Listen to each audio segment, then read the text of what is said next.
Now comes tally marks. Tally marks अभी हम पढ़ेंगे, पहले हमने ऑलरेडी पढ़ चुके हैं। तो टैली मार्क्स क्या होता है, कैसे हम रिप्रेजेंट करते हैं, all will be coming one by one. So number 1, tally marks are an easy way of counting objects in a group of 5। जब भी आपको कोई भी काउंटिंग करना होता है सिमिलर ऑब्जेक्ट की और उनकी नंबरिंग 1 से ज़्यादा होती है या 5 से ज़्यादा होती है तो आप उसको रिपीट करते हैं। तो टैली मार्क्स उस टाइप के ऑब्जेक्ट्स को काउंटिंग करने के लिए होता है, और जब भी हम इनका यूज़ करते हैं तो वो ग्रुप ऑफ 5 का होता है। 5 से ज़्यादा का ग्रुप हम नहीं बना सकते हैं। तो कैसे बनाएंगे, let us see. The first 4 tally marks are represented as vertical line. अगर आपको 4 बार रिपीट करे हुए ऑब्जेक्ट की इन्फॉर्मेशन को बताना है तो you have to draw 4 times standing line. तो 4 ऑब्जेक्ट का रिपीटेशन का रिप्रेजेंटेशन हो गया। And the 5th line is the diagonal line across the 4 tally marks. और एक डायगोनल लाइन आप उसके ऊपर बनाएंगे, जो 4 वर्टिकल लाइन बनाई थी उसके ऊपर एक डायगोनल बोले तो टिल्ट लाइन, स्लांट लाइन उसके ऊपर बनाएंगे जो इन्फॉर्मेशन बताएगा अबाउट 5। तो इस तरीके से हम ग्रुप ऑफ 5 को रिप्रेजेंट करते हैं। अभी आप देखें कैसे वो ग्रुप ऑफ 5 होता है। नेक्स्ट, जब भी हम टैली मार्क लिखते हैं तो एक वर्टिकल लाइन जो होता है वो 1 नंबर की वैल्यू को शो करता है या मैसेज देता है कि वो 1 के लिए स्टैंड है या काउंटिंग फॉर 1 इज़ देयर। तो देखिए, अगर आप देखेंगे इसको तो you can make a view.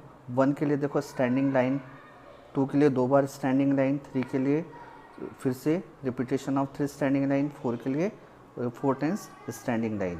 अब 5th टाइम जब हमको देखना है तो it will be like this. See, 4 times standing line है और एक डायगोनल लाइन। तो अभी मैंने आपको बताया diagonal line means tilt line. इसको बोलते हैं ग्रुप ऑफ 5। अब इससे ज़्यादा हम रिप्रेजेंट नहीं कर सकते। अब 6 बताना है तो सबसे पहले आपको 5 का ग्रुप बताना होगा और उसमें एक एक्स्ट्रा बताना होगा, तो हो गया 6। 7 तो फिर से 5 का ग्रुप और 2 एक्स्ट्रा। इस तरीके से we will be proceeding about the representation of tally marks. आया समझ में? तो टैली मार्क्स को आप ऐसे लिखना है, स्टैंडिंग लाइन आपकी स्ट्रेट होना चाहिए और प्रॉपरली हाइट की होना चाहिए, बड़ी छोटी नहीं होना चाहिए। नेक्स्ट वन, अब हम एक एग्जांपल देखते हैं जिसमें हम सीखेंगे टैली मार्क्स कैसे रिप्रेजेंट करते हैं। तो देखिए, Rahul's mother made a list of item to be bought for Rahul's birthday party. Rahul का बर्थडे आने वाला है, राहुल का बर्थडे आने वाला है और मम्मा ने प्रिपरेशन में पहले से डिसाइड कर रखा है कि कैसे सेलिब्रेट करना है, क्या क्या आइटम्स की रिक्वायरमेंट होगी। तो उन्होंने कुछ आइटम्स के नाम डिफाइन करे हैं, that is birthday cap, then pastry, samosa, chocolate, candy. मतलब मम्मी को पता है कि ये सब सामान लाने हैं उसके बर्थडे पार्टी के लिए। तो हमको क्या करना है, बर्थडे कैप कितना लाना है 12 इन नंबर, पेस्ट्री कितना लगेगा 15, समोसा 20, चॉकलेट 30, कैंडी 25। तो इस इंफॉर्मेशन को रिप्रेजेंट करना है in the form of tally mark. मतलब आपको ये रिकॉर्ड टैली मार्क में बताना है। तो कैसे बताएंगे, तो उसके लिए हमारे पास सबसे बेस्ट है, we will be using 2 headings, that is items and tally mark. तो सबसे पहला हमारा ऑब्जेक्ट जो है वो है that is birthday cap. So उसका इन्फॉर्मेशन 12 इन नंबर्स है। तो सबसे पहले हम 1 time, 2 time, 3 time, 4 time standing line बनाएंगे। फिर 5th टाइम ने पढ़ा वो डायगोनल लाइन हो गया, तो इसको बोलते हैं bunch of, that is 5, group of 5। अब आपको पता है कि 12 को लिखने के लिए क्या करना होगा, 5 + 5 वो हो जाएगा 10, और 10 में 2 स्टैंडिंग लाइन एक्स्ट्रा बनानी, दैट इज़ 12। इस तरीके से हम टैली मार्क को रिप्रेजेंट करते हैं। अब नेक्स्ट है पेस्ट्री 15। तो आपको ऑलरेडी पता है कि हमने अभी टैली मार्क को मैक्सिमम क्या पढ़ा था, ग्रुप ऑफ 5। तो आप क्या करेंगे, 5 के टेबल में 15 कितनी बार आता है, 3 बार। तो आप 3 बार उस 5 वाले ग्रुप को रिपीट कर दीजिए। देन समोसा 20, फिर से 5 का कलेक्शन, 5 के टेबल में 24 बार आता है, तो 4 बार आप उसका ग्रुप का रिप्रेजेंटेशन फिर से डिफाइन कर दीजिए। So this way we proceed chocolate, this way we proceed candy. ठीक है, so this is the way tally marks are represented. Next,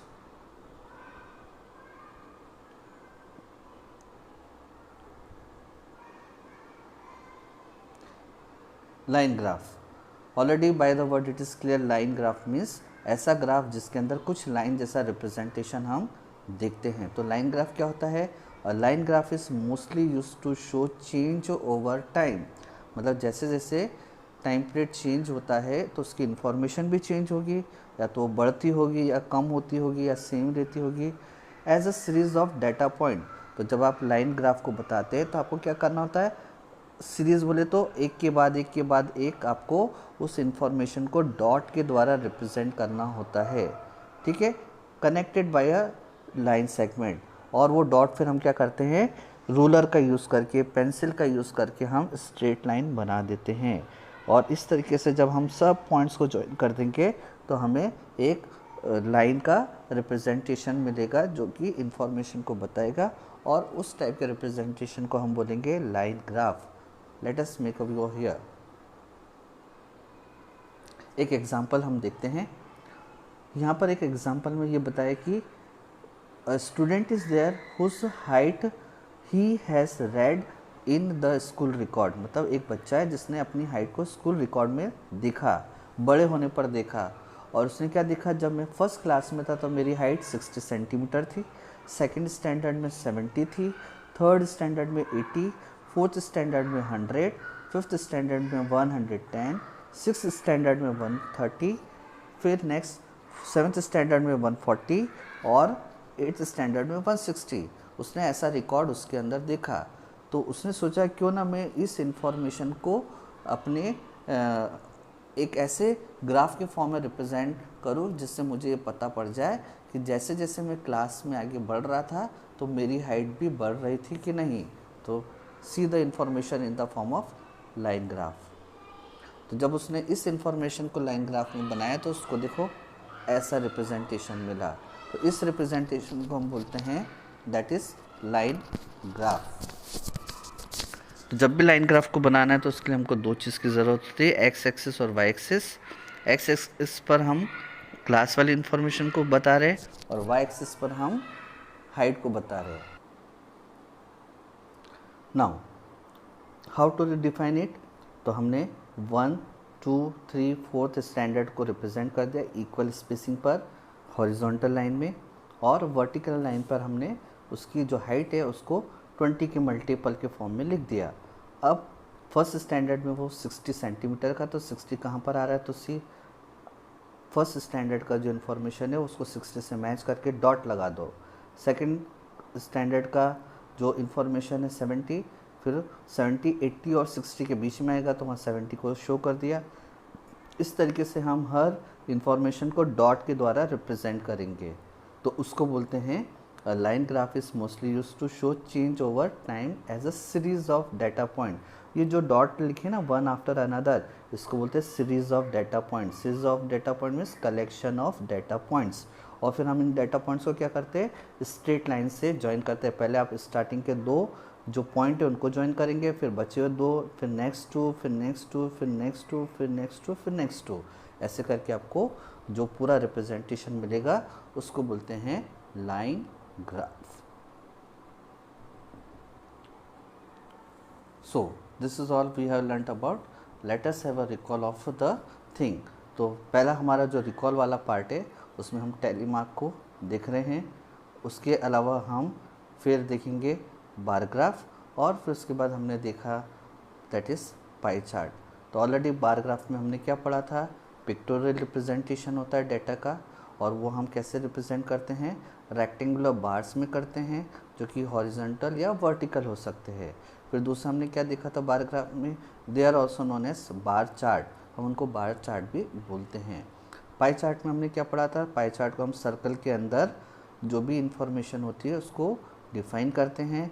various parts में जितने नंबर ऑफ डाटा होंगे उस सर्कल के अंदर उसके उतने पार्ट्स होंगे, और वो पार्ट्स उसकी डाटा की इंफॉर्मेशन को रिप्रेजेंट करेंगे, या उस सर्कल के अंदर जितने भी पार्ट्स का डिवीज़न होगा वो सब डाटा आइटम्स की इंफॉर्मेशन को शो करता है।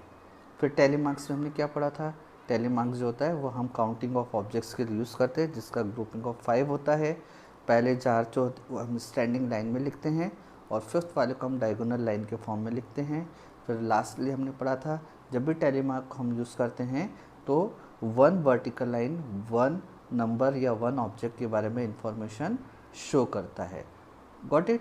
So this is all about the that is topic we have learned in the given chapter.